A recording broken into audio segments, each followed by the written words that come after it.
Bom dia. Primeiro esclarecer a questão dos livros, né?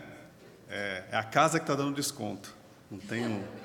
Não tem o livreiro, isso e aquilo. E para quem tem dúvida, que eu sei que às vezes surge a dúvida, a livraria é aquela que visa a venda de livros, biblioteca de empréstimo de livros, que às vezes as pessoas confundem as duas coisas. Por isso que tem a livraria, tem o livro do mês, Reforma Íntima, a biblioteca Paulo e Estevão. Bem, fazendo esses esclarecimentos, hoje nós vamos falar dos missionários de Jesus. A dona Dedé, na oração dela, ela já falou um pouco disso, sem saber. Ela vai ver, ela não está distraída ali agora mexendo na sacola dela, mas ela vai... A senhora, dona Dedé, falou do que a gente vai falar aqui, resumidamente, e a senhora vai ver. Então, nós vamos falar de missionários de Jesus.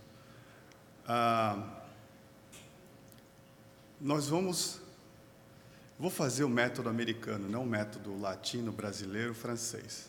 Sabe qual é a diferença? Uma vez um professor falou para a gente, na Georgia State. Ele trabalhou na França e ele falou, qual que é o método francês e o método brasileiro? Você vai contando a história e a conclusão no final. Eis o porquê disso. O método americano, na lata fala o que é e depois explica. O método americano, missionário de Jesus, somos todos nós. Tá?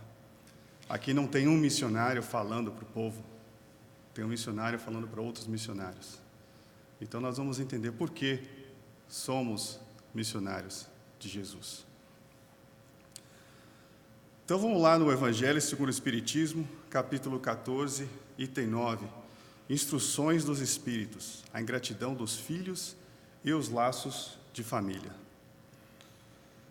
Ele diz ali, ó espíritas, compreendei agora o grande papel da humanidade. Compreendei que quando produzes um corpo, a alma que nele encarna vem do espaço para progredir. Interai-vos dos vossos deveres e ponde todo o vosso amor em aproximar de Deus essa alma. Esta é a missão que vos está confiada e cuja recompensa recebereis se a cumprirdes fielmente. Então vamos pegar parte por parte. Isso aqui, ele está falando, está olhando aquele item 9, o título é bem óbvio, né? Está falando da ingratidão dos filhos. E então ele vem dizer, quando produzes um corpo, primeiro que somos co-criadores, não é? Então nós estamos ali produzindo o corpo do bebê, o feto, primeiro o embrião, né? O óvulo, o embrião, e que nele encarna, a alma que nele encarna vem do espaço. O espaço aqui está querendo dizer o mundo espiritual. Para progredir, qual é a missão dessa alma? Progredir. Nós também? Ou só nossos filhos que se encaixam aqui? Os filhos dos nossos pais também, né? E os filhos dos nossos avós também, todos nós. Então, vem aqui para progredir. Então, inteirai-vos os vossos deveres e põe todo o vosso amor em aproximar de Deus essa alma. Aí ele está falando para os pais, para aqueles que rodeiam, né? Aquele ser, aquele bebê, vamos dizer assim. Esta é a missão que vos está confiada e cuja recompensa recebereis, se a cumprires fielmente. Que está se dirigindo principalmente aos pais. Então, é uma missão importante. E está lá no Livro dos Espíritos também, né? Deixa bem claro a missão da paternidade e da maternidade. Então, qual é a nossa missão, primariamente? Progredir, certo? Também, com os nossos filhos, ponde todo o vosso amor em aproximar de Deus esta alma. Então, deixa bem claro para nós também, porque às vezes, como pai, como mãe, a gente se preocupa, a gente pode tender a se preocupar mais com o material, né? Eu conheço casos que um pai quer deixar casas para os filhos, então quer deixar bem material na cabeça desse pai, tudo bem, ele está fazendo bem, né? Na cabeça dele é uma maneira de ajudar os filhos. meu filho vai conseguir estudar até a faculdade, eu vou pagar a faculdade. É importante? É importante. Mas aí está na parte intelectual, né? Aqui deixa bem claro, né? Ponde todo o vosso amor em aproximar de Deus essa alma. Aproximar de Deus. A questão moral, a educação, né? Aquela educação que a gente fala de casa, né? O que mais que ele vem falar ali? E eu vou falar para vocês, essa mensagem é de Santo Agostinho. Tá? Uma mensagem bem mais longa, isso aí é só um pedacinho. E aqui, no final, ele fala de recompensa, né? Cuja recompensa recebereis, se a cumprides fielmente. Qual seria uma recompensa óbvia? Ou vamos dizer, eu vou ler para vocês o castigo, aí vocês vão entender a recompensa. Castigo entre aspas, né? Se ele, o filho, se conservou atrasado por culpa vossa, tereis como castigo vê-lo entre os espíritos sofredores, quando dependia de vós que fosse feliz. Então não é bem um castigo, por assim dizer, é uma ação, Deus tem que pegar, está aqui o castigo. É uma consequência. Então, qual seria a recompensa aqui? O oposto do que está escrito aqui, né? Ver o seu filho ou sua filha feliz, porque você deu as bases. É interessante que a gente estava andando, não lembro de que a gente estava andando ontem, e ele me veio, estava segurando a Sofia, eu perguntei para a Silvia, qual será que será a estatura dela quando ela crescer, assim, e tal. Aí pensei no casamento, no casamento da Sofia, está lá na frente. Mas aí, o que veio o pensamento? As pessoas às vezes se perguntam, não, aquela coisa, um dia vai chegar um namorado, mas o que tem que fazer um pai e uma mãe? Preparar a criança para quando chegar lá naquele momento, ela fazer uma boa escolha. Porque... Coisa que a Silvia não fez dos pais.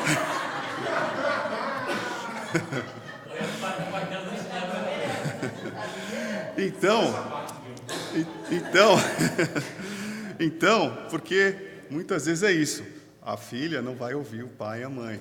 Então, vamos educar a filha direito, para que ela lá na frente faça uma boa escolha, baseada em princípios, e não baseado, talvez, em interesses materiais, né? E o que mais que ele fala lá? Para a gente não desprezar a criancinha que repele a sua mãe, nem a que vos paga com a ingratidão. Porque a gente tem que entender, nós somos espíritas, nós entendemos a questão da multiplicidade das vidas, a questão da reencarnação. E a gente entende, lá no capítulo 5 vai falar das nossas aflições. Então, temos uma aflição. Se a gente não consegue achar uma explicação nessa vida, até no passado dessa vida, onde está? Está em outro. Porque quem causa aflição? Sou eu causo a minha aflição. Então, se eu venho com um filho, uma filha ingrato, ou que seja qualquer pessoa que a gente olha à nossa volta, um espírito, que a gente olha e fala, né, como é que faz essas coisas? Isso vem de outra vida. Né? Então, não é para a gente desprezar. Pelo contrário, né? A gente sempre aprende que, eu sempre penso numa escadinha. Estamos nós aqui, o nosso mentor um pouco mais acima de nós, é quem segura a nossa mão, e tem alguém acima dele segurando a mão dele, e segurando, até que chega Jesus. E vamos parar por aí, né, para ficar aqui no nosso planeta. Então, sempre, aquele que tem mais conhecimento, aquele que teve acesso ao conhecimento, então, o que a gente deve fazer com esse conhecimento? Devemos esmagar o próximo, mostrando a eles que temos o conhecimento? Somos missionários de Jesus, somos especiais. Ou devemos auxiliar o próximo, usando o nosso conhecimento? Né? Obviamente, optamos pelo segundo. No próximo, capítulo 15, item 1. De que precisa o espírito para se salvar? Então, ali a gente falou muito da família, né? De que precisa o espírito para se salvar? Então, tem essa passagem.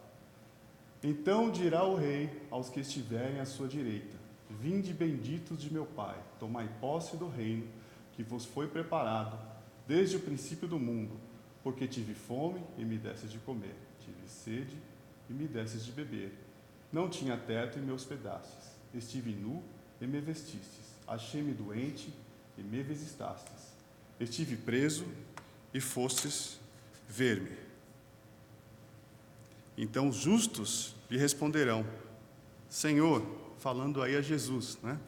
Senhor, quando foi que te vimos com fome e te demos de comer, ou com sede e te demos de beber? Quando foi que te vimos sem teto e te hospedamos, ou despido e te vestimos? E quando foi que te soubemos doente ou preso e fomos visitar-te?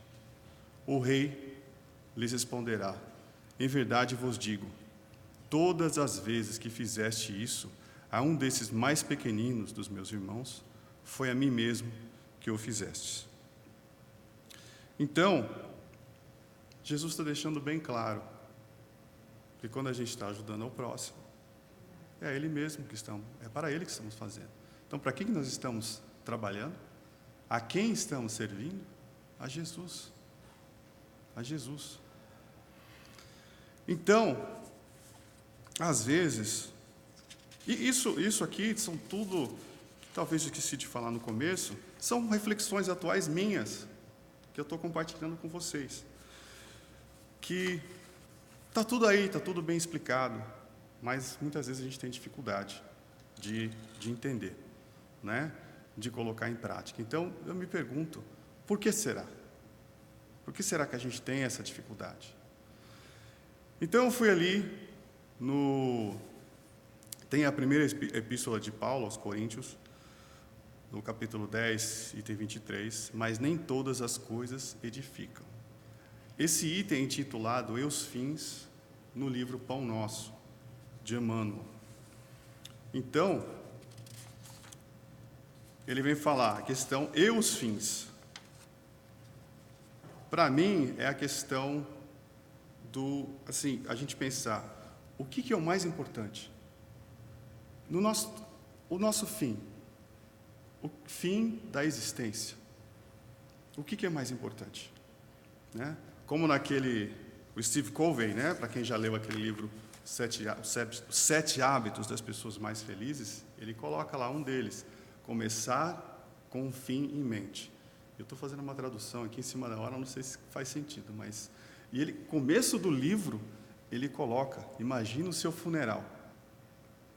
Que, aliás, eu tinha um chefe, o melhor chefe que eu tive, ele falava isso, numa época, uma década e meia atrás, que na minha cabeça trabalho era a prioridade número 1. Hoje, para mim, aquele menino era um louco. Mas ele no final do dia, falava, vamos embora. Né? Tentava me arrastar, sair do trabalho.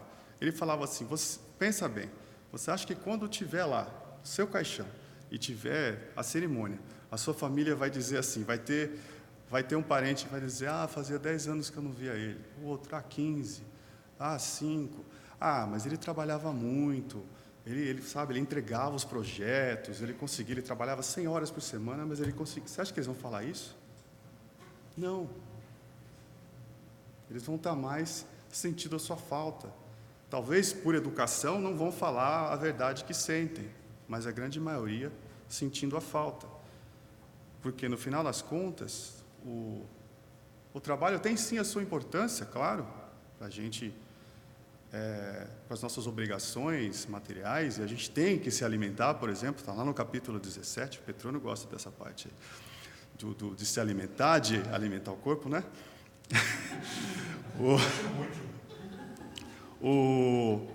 É importante porque o corpo é um instrumento. Vocês imaginem só, se eu não me cuidasse, tivesse doente, acamado, eu não ia estar aqui. Tudo bem, ia estar outro. Né? Mas eu não estaria tendo o benefício que estou tendo de estar aqui hoje. Porque o mais beneficiado aqui sou eu, por ter me preparado e vir aqui. Muitas vezes tem pessoas que acham, eu vou lá ajudar a casa espírita. Vou lá, estou aqui, dando a palestra. Não, é o contrário. Não é a casa espírita que precisa de mim, é eu que preciso da casa espírita. Então, a gente tem sim que se cuidar, tem a questão material, né? Mas aqui, eu vou ler só uns trechinhos para vocês desse capítulo, é o capítulo 28 no livro Pão Nosso. e os fins. Então, Emmanuel coloca: sempre existiram homens indefiníveis, que se não fizeram mal a ninguém, igualmente não beneficiaram a pessoa alguma. Examinadas nesse mesmo prisma, as coisas do caminho precisam interpretação sensata, para que não se percam na inutilidade. É lícito ao homem dedicar-se à literatura ou aos negócios honestos do mundo, e ninguém poderá contestar o caráter louvável dos que escolhem conscientemente a linha de ação individual no serviço útil. Entretanto, será justo conhecer os fins daquele que escreve, ou os propósitos de quem negocia. Veja só, os fins, sempre os fins. De que valerá ao primeiro a produção de longas obras, cheias de lavores verbais e de arroubos teóricos, se as suas palavras permanecem vazias de pensamento construtivo para o plano eterno da alma? Em que aproveitará o comerciante a fortuna imensa conquistada através da operosidade e do cálculo, quando vive estagnada nos cofres, aguardando os desvarios dos descendentes? Isso me traz um parênteses, quando eu estava lendo essa parte, a riqueza nos cofres. Nas obras a gente estuda, porque a gente não é para ficar demonizando também a riqueza, o dinheiro, né? O rico vai demorar mais para ser salvo. Não é por aí, né? Existe a sua aplicação útil. E nas obras deixa bem claro para nós. Então, pensando em nós e no próximo. A aplicação útil para mim, educação. Educação. Estudo. Essa é a educação útil para mim, da riqueza. Para o próximo, simples, né? Usar o meu dinheiro para ajudar o próximo. Então, porque muitas vezes se pensa, não, se eu estou usando para mim, eu estou sendo egoísta. Não, a gente deve ajudar o próximo, sim, fazer uso da riqueza para ajudar o próximo. Mas a mim, posso também, né? A maior prioridade que a gente tem que ter com o nosso dinheiro é para a nossa edificação, para a nossa educação. Como o Divaldo conta uma vez, uma senhora de 70 anos veio contar para ele, toda feliz: Divaldo, entrei na faculdade, vou fazer faculdade de História. Mas nessa idade... Mas Divaldo, não foi você mesmo que ensinou que a gente reencarna e guarda tudo que a gente aprendeu na vida anterior? Então, eu vou estudar agora, na próxima vida eu já estou levando esse conteúdo, já fiz minha faculdade de História. E é verdade. A gente leva o conteúdo, né? Então, se a gente puder se dedicar à educação, inclusive um incentivo, né? A ciência mostra a questão do Alzheimer. A ciência mostra que se você manter o seu cérebro, desafiar o cérebro, exercitando, a probabilidade de ter Alzheimer é menor. Por isso que quando a gente, né, tiver em certa idade, é melhor a gente fazer alguma coisa para desafiar a nossa mente. Então, voltando aqui, em ambas as situações, não se poderia dizer que tais homens cogitavam de realizações ilícitas. Todavia, perderam tempo precioso, esquecendo as menores coisas, que as menores coisas trazem finalidade edificante. O trabalhador cônscio ou consciente das responsabilidades que lhe competem, não se desvia dos caminhos retos. Então, aquele que está sempre consciente, tem um propósito, não é? Imagina, todo mundo aqui sabe, né? Onde é a Disney? Disney World, para deixar claro, que Disneyland é lá na Califórnia. É em Orlando. Será que alguém aqui pega o caminho e, de repente, decide ir para o norte? Pega o 85 Norte, alguém vai fazer isso? Não vai. Ou você está descendo o LE75, pega a I-16 para ir para a savana? Não vai. Porque a gente tem um objetivo. Eu tenho um objetivo para chegar lá na Disney, ou para chegar em Panama City, seja para onde eu estiver indo. Acontece que na nossa vida, talvez porque seja mais longo, e porque temos as distrações à nossa volta, as distrações materiais, muitas vezes a gente perde o foco. A gente esquece daquele objetivo. Como ele fala aqui, esquecendo que as menores coisas trazem finalidade edificante. Nós nos esquecemos das menores coisas. Menores coisas. Há muita aflição e amargura nas oficinas do aperfeiçoamento terrestre. Muita aflição e amargura. Porque os seus servidores cuidam, antes de tudo, dos ganhos de ordem material, olvidando ou esquecendo os fins a que se destinam. Veja, quantas vezes ele fala fins aqui. Enquanto isso ocorre, intensificam-se projetos e experimentos, mas falta sempre a edificação justa e necessária. Então, para a gente sempre lembrar do fim. Uma das nossas missões aqui, qual é? No primeiro slide? Progredir. Progredir. Então, imaginou se a cada coisa que a gente for fazer, a gente pensar, será que isso aqui está me ajudando no meu progresso? Claro, nós estamos num mundo de provas e expiações. Nós ainda estamos longe de sermos seres angelicais.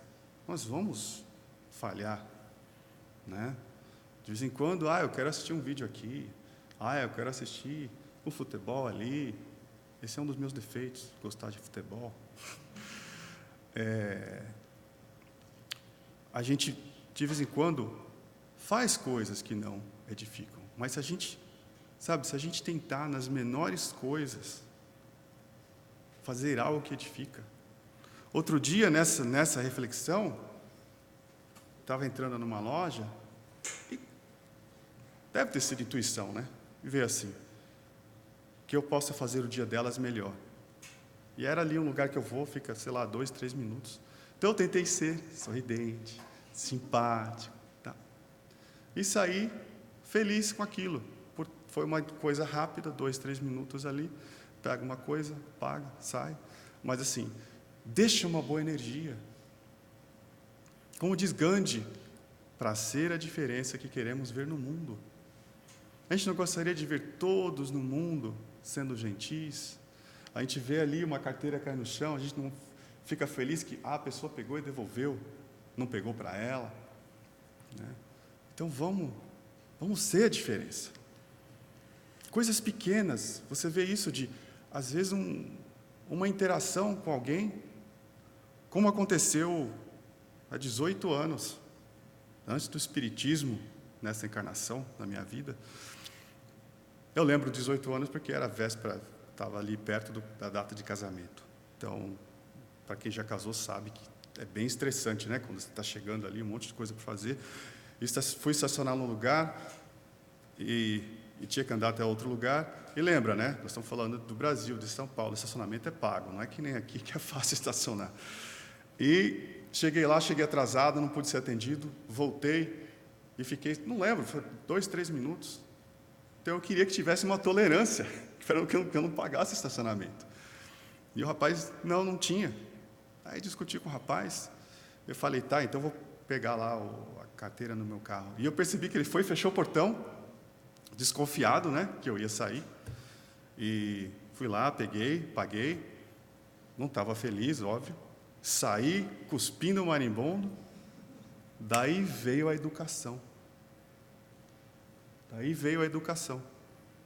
Dirigi alguns quarteirões e pensei, eu não sou essa pessoa. Não foi isso que minha mãe me ensinou. Então eu voltei lá, só para pedir desculpa para o rapaz. Isso foi antes do Espiritismo. Mas na minha cabeça, não sou essa pessoa. É que estava acontecendo muita coisa. Hoje, eu acredito que eu nem teria feito aquilo. A diferença é essa, já não teria feito aquilo, com todo o conhecimento que a gente tem. Voltei lá e pedi desculpa para o rapaz, e ele ficou feliz. Ele até falou, nossa, se eu pudesse te devolver o dinheiro, mas não tem como, né? Eu não sou dono aqui. E tudo bem. Outro dia eu voltei lá, o rapaz parecia meu amigo de infância, todo feliz. E ele ele falou para mim que contou para a esposa o que aconteceu. Aí eu falei para ela, tá vendo, o mundo tem jeito, tem pessoas boas. Então, tá vendo, uma açãozinha, uma coisa simples que a gente faz, uma coisa simples como aquela, claro, o primeiro que eu fiz era errado, de ter discutido ali, e era pouca coisa também, mas depois, acho que aquele ato para ele, da pessoa vir, de ter humildade, de voltar lá e pedir desculpa pela ação, e, sinceramente, não tinha a intenção de pegar o dinheiro de volta, porque às vezes pode ser que a pessoa vá lá, deixa eu ver se eu falo lá. Não era isso, nem lembro, era coisa de, sei lá, R$1, R$2, era mais a situação. E você vê a diferença que fez para ele e para a esposa dele, porque ele contou aquilo. Então, imagina, você tá passando num caixa do supermercado, de repente, a maneira que você fala com a pessoa, de repente você lê o nome da pessoa e fala, que está ali, né, o nome dela, porque muita gente passa, como diz o Divaldo, numa campanha que, se não me engano, é a inspiração da Joana, para a gente dar atenção aos invisíveis, que são essas pessoas que ninguém fala com essas pessoas. Quer dizer, o caixa ali, porque nós estamos aqui no sul deste país, o caixa geralmente fala alguma coisa, né? Rasicou em alguma coisa de cumprimento. Eu lembro que a primeira vez que eu viajei, que eu saí do Brasil e fui para o Canadá, e acontecia isso, né? E eu perguntei para o rapaz, o marido da professora, você conhece todo esse pessoal aí? Não, nós somos canadenses, nós somos educados assim mesmo. Né? E depois eu percebi, e viajando aqui você percebe, né? Aí você vai lá em New Jersey, ninguém te ajuda, ninguém fala nada, fala, o que aconteceu? Aqui no Publix, olha para mim, a mulher vem oferecer para levar o carrinho até o carro, né? Não, eu fiquei depois, quem trabalha no Publix pode me dizer, eu pensei, será que ela queria um break? Porque eu pensei, será que é isso? Porque é diferente se fosse um senhorzinho, uma senhorazinha, ou alguém com uma deficiência. Eu sei que eles oferecem, está escrito, né, que não aceita tipo. Não aceita nem tipo. Não aceita tipo. Mas eu fiquei pensando, será que seria um bem ter aceito? Eu fiquei pensando se ela ofereceu porque ela queria um break dali. Eu não, estou bem. E era pouca coisa. Tanto que eu deixei o carrinho ali e fui para o carro carregando. Né? Então, às vezes, a gente falar, por exemplo, aquele empacotador, que muita gente nem olha para aquela pessoa, você às vezes falar obrigado, você falar o nome dela, coisa pequena, uma coisa pequena, não se exige muito. Então, um dos nossos problemas é prioridade.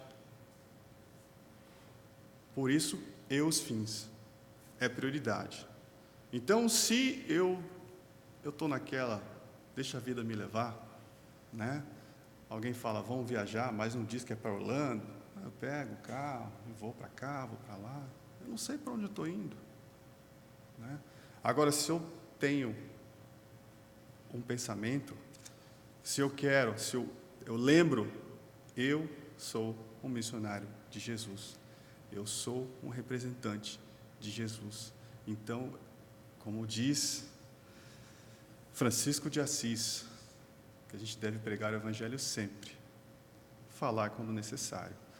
Então, para a gente poder, por aí, nas coisas pequenas, demonstrar, por exemplo, como se deve fazer.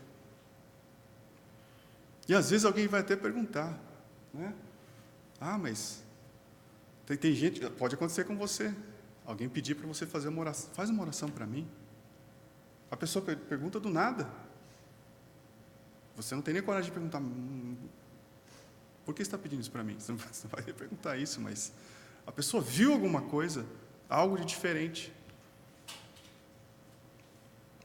Lembrando que o Divino Mestre também disse que os seus discípulos serão reconhecidos por muitos se amarem. É uma coisa que às vezes eu falo com um outro trabalhador aqui, né? Da gente. Muitos estão observando.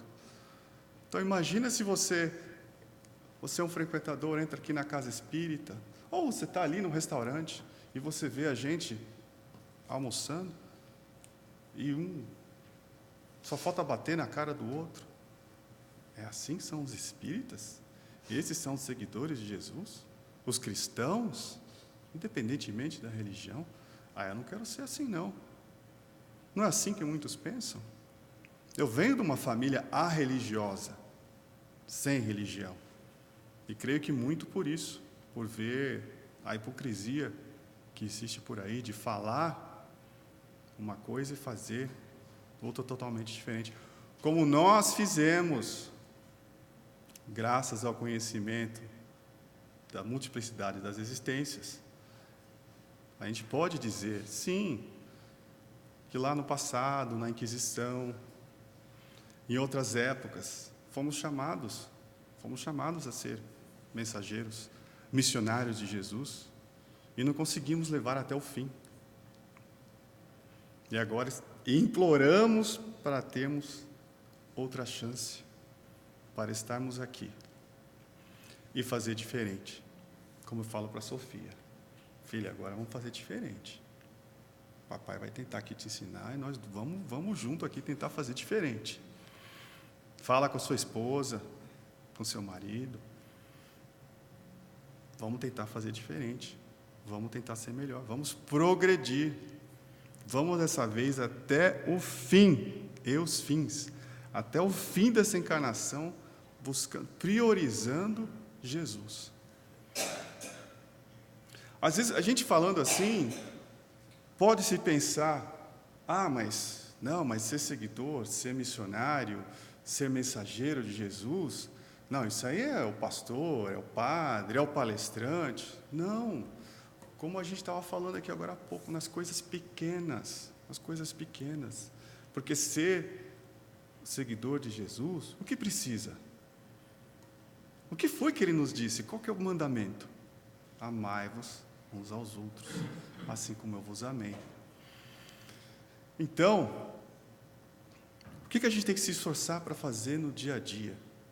Se esforçar para amar aqueles à nossa volta, para sermos instrumentos, não de tortura ao próximo, porque muitas vezes, nós temos a nossa maneira de julgar e aquela outra pessoa, principalmente da família que a gente conhece bem, conhece todas as virtudes e defeitos, e foca nos defeitos, e a gente muitas vezes quer ser um instrumento de tortura.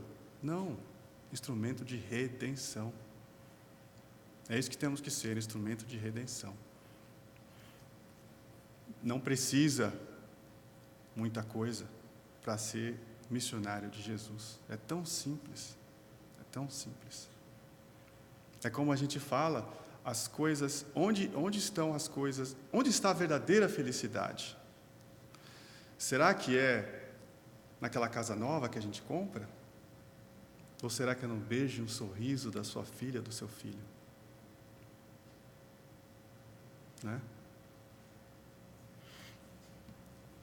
Bem, um problema para mim é o foco, é lembrar do fim e manter esse foco, a prioridade. A gente tem uma aluna aqui no D5, que não está aqui hoje, eu sei que ela veio mais cedo para a reunião e foi embora, mas ela falou que gravou isso, de a gente ter falado lá no Livro dos Espíritos, no D1, que a Valquíria anunciou, que daqui a pouco começa. Então, o pessoal que está aqui, que no final, em dezembro, vão estar terminando os cursos, eu falei, nossa, você conseguiu, A pessoa teve filho, conseguiu, porque tem um limite de faltas, foi administrando daqui e dali, tem 2 crianças em casa, os pais, ambos estudando, não estava falando, vocês estão conseguindo. Ela falou assim, lembra? Foi dito, prioridade. Então, ela priorizou, ela foi olhando as prioridades. E para mim, como eu falei, são reflexões minhas. Tem uma coisa acontecendo hoje, no meu trabalho, que está me ensinando muito na vida fora.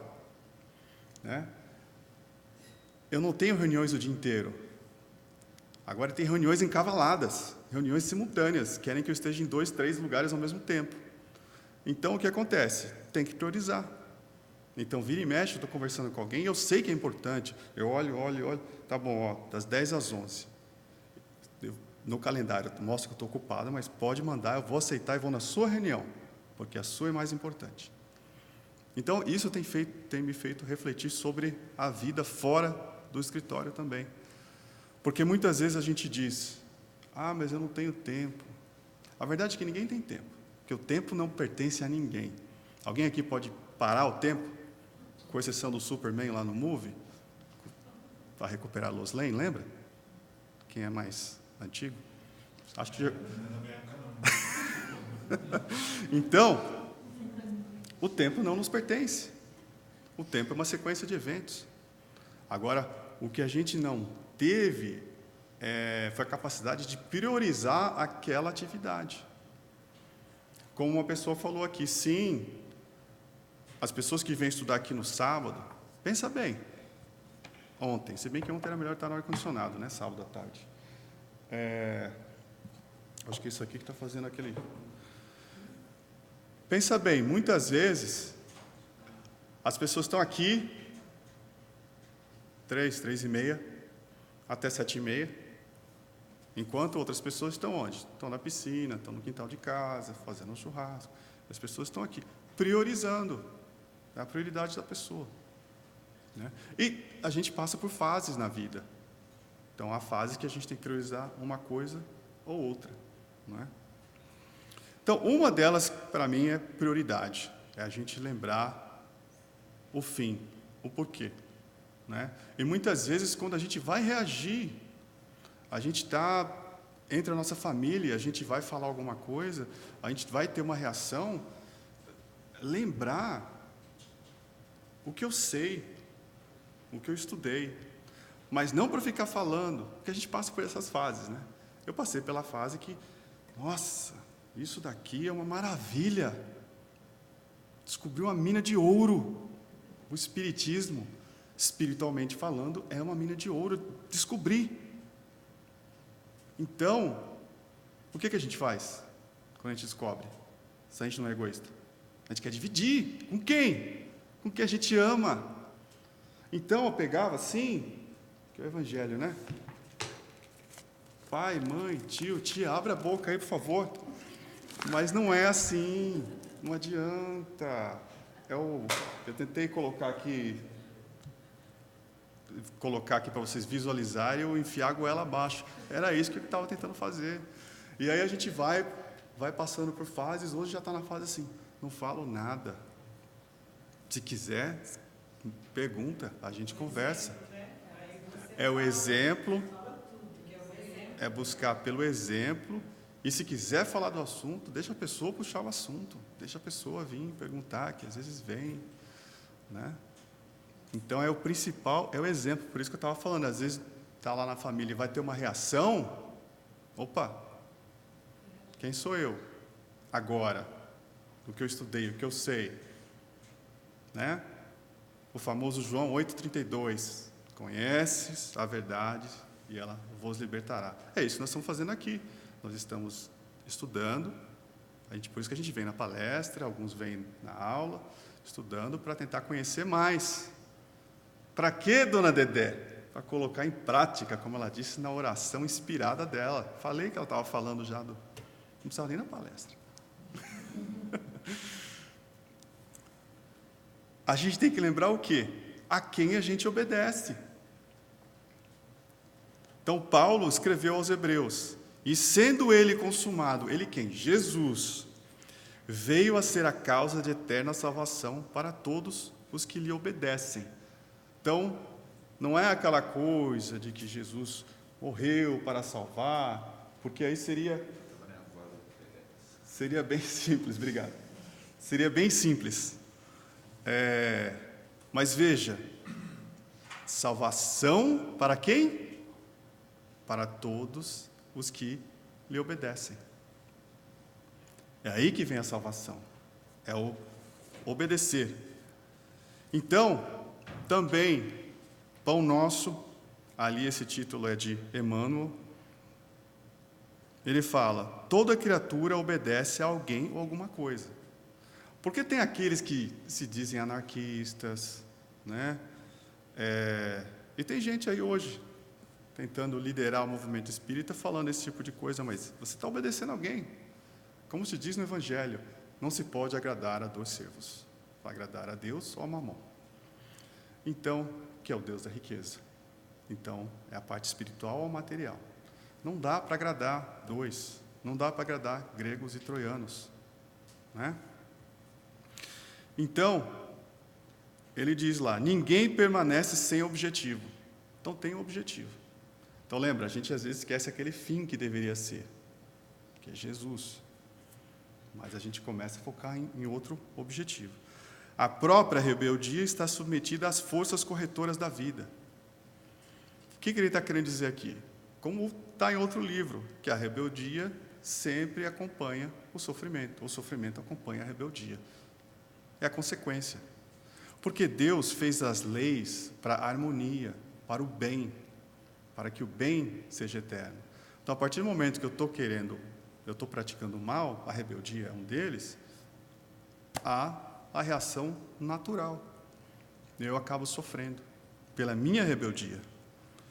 O homem obedece a toda hora, entretanto, se ainda não pôde definir a própria submissão, então, se ele ainda não decidiu, não definiu, por virtude construtiva, então não definiu pelo construtivo, é que não raro atende antes de tudo aos impulsos baixos da natureza, resistindo ao serviço de alta elevação.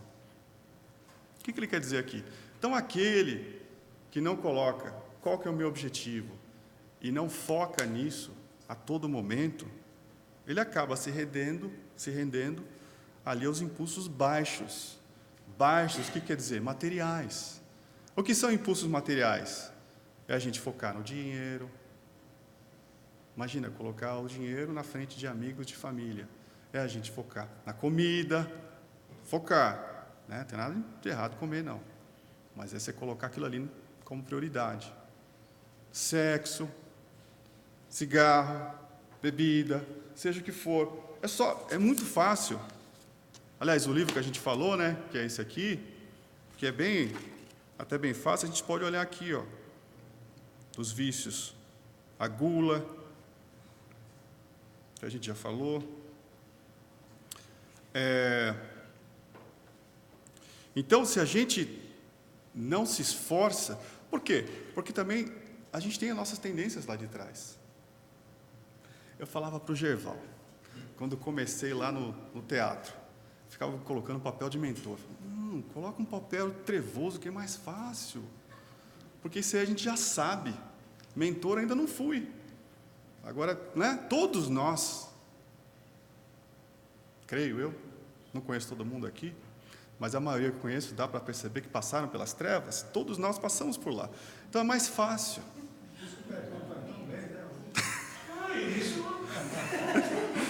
Todos nós.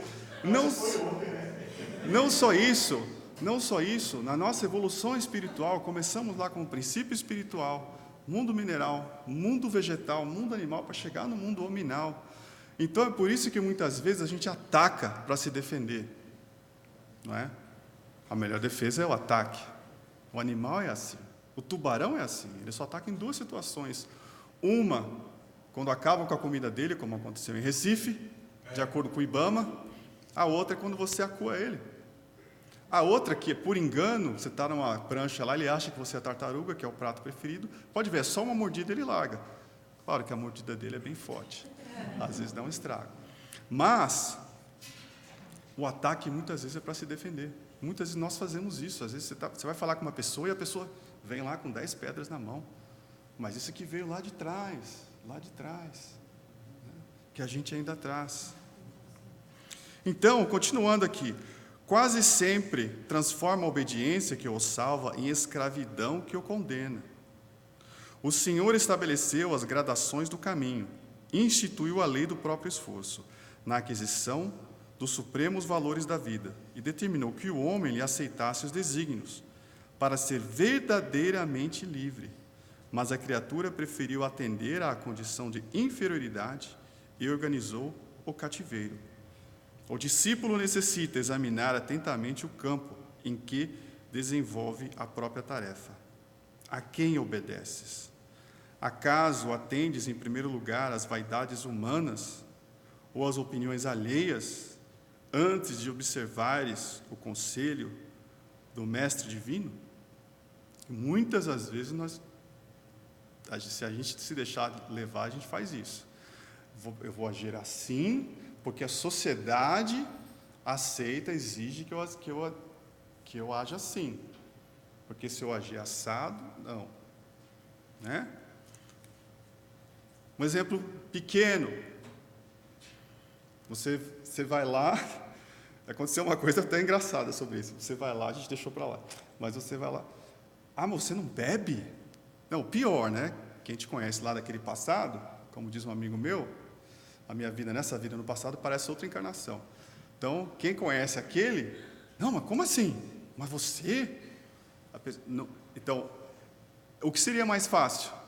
Beber, tá? Então, eu vou aceitar a sociedade, eu vou aceitar o que os amigos estão falando, para que ninguém fique me criticando. Às vezes a gente deixa passar. Ontem aconteceu, que eu ia falar, a gente estava numa piscina pública e um senhor falou, I'll get the beer.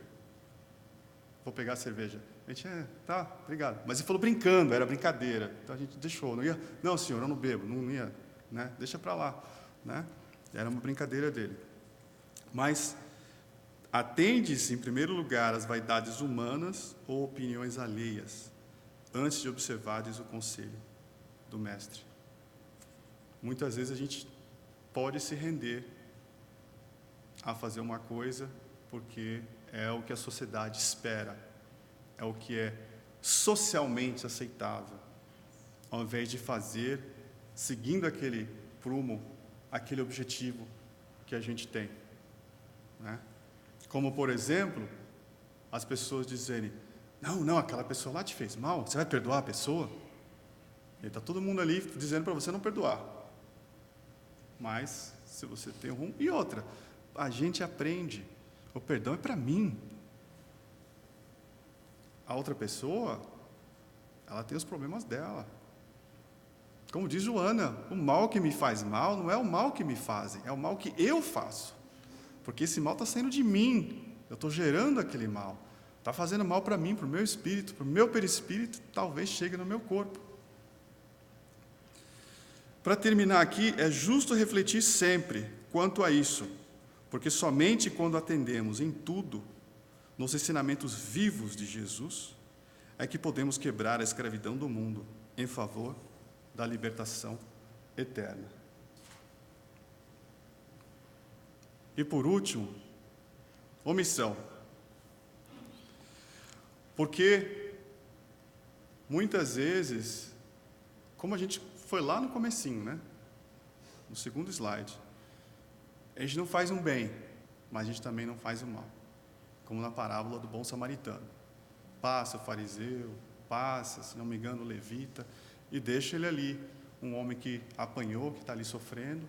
Então, eu não fiz mal nenhum. Só que lá no capítulo 3 de A Gênesis, a gente aprende o que é o mal? A ausência do bem.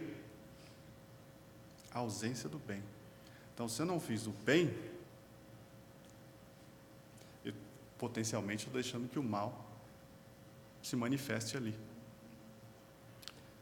Quem sabe que deve fazer o bem e não o faz, comete pecado. Lá em Tiago, no capítulo 4, item 17.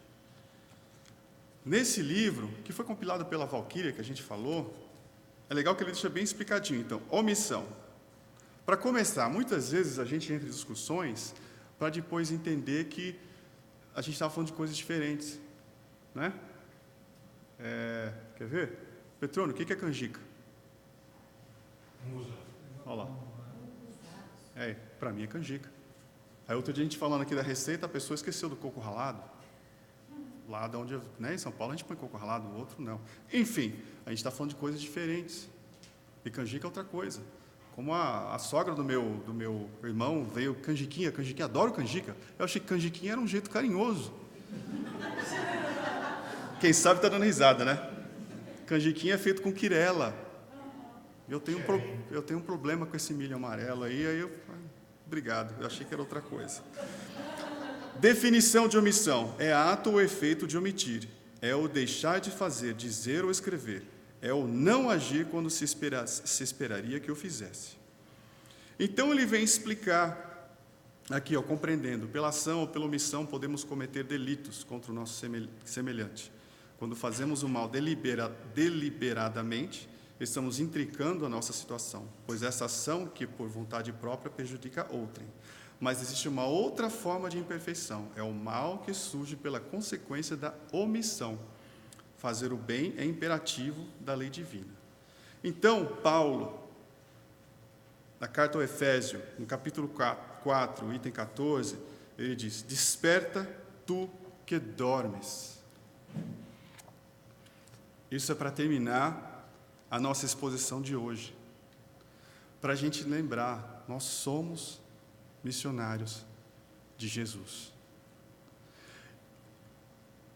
Como fala a parábola do semeador, nós somos aquele terreno fértil que a semente caiu e está brotando.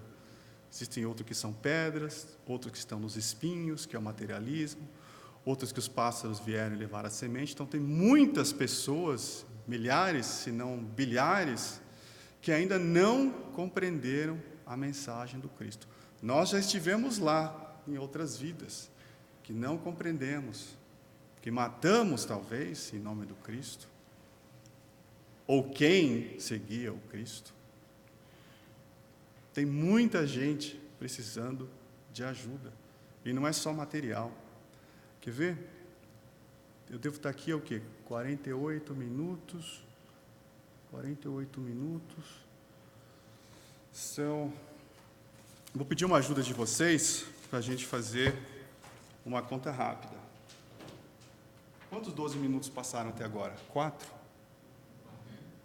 4 vezes 12, certo? Então, são 4 vezes 12. Então, aqui foram 4. E aí eu multiplico isso aqui por 25, eu tenho 100. Certo? O que mais? 40, 50, vamos lá, 50 minutos que eu estou aqui, aí a gente pega 40 segundos, dá 50, mais a cada 3. Vamos lá, gente, ajuda aí. 50, aproximadamente 65. 65. Esse aqui é Estados Unidos, esse aqui é mundo. Tá bom? 65. Então, nos Estados Unidos, enquanto eu estava falando, 4 pessoas se suicidaram. 100 pessoas tentaram, mas não conseguiram. Então, enquanto eu estava falando ali, 104 pessoas nesse país, na loucura, no desespero.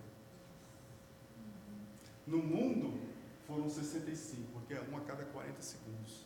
Outra quase 30 segundos. Né?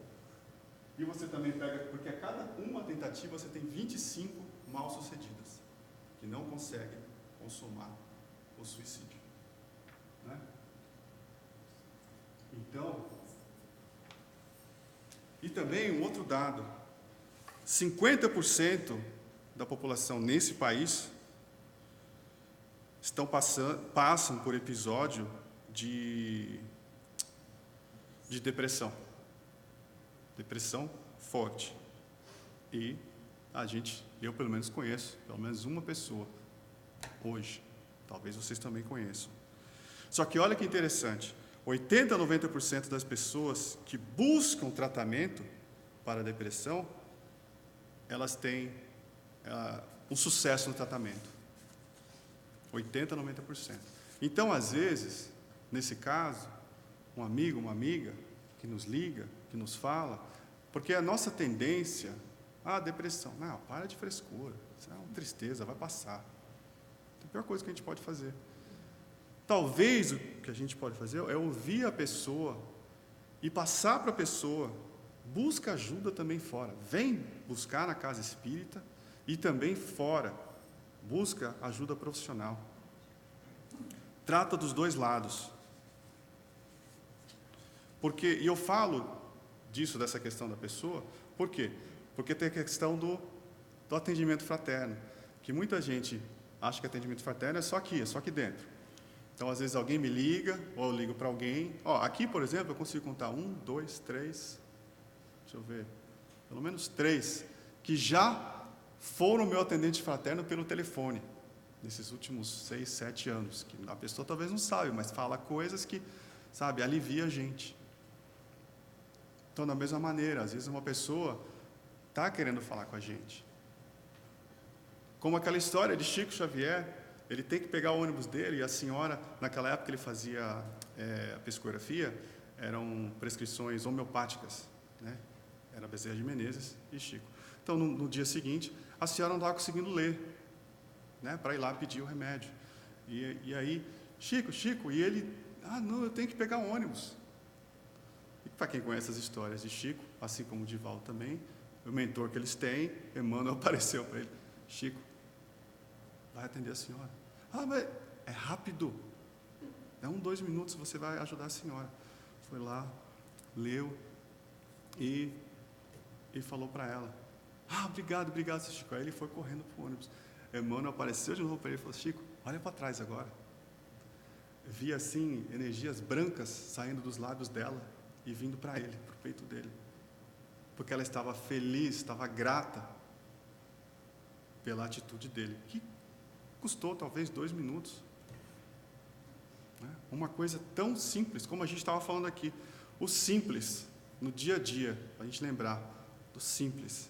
Lembra, somos missionários de Jesus, para a gente lembrar de estar sempre buscando colocar isso para fora em ações, buscando trazer redenção, felicidade para o próximo, na nossa família, na casa espírita e por aí fora.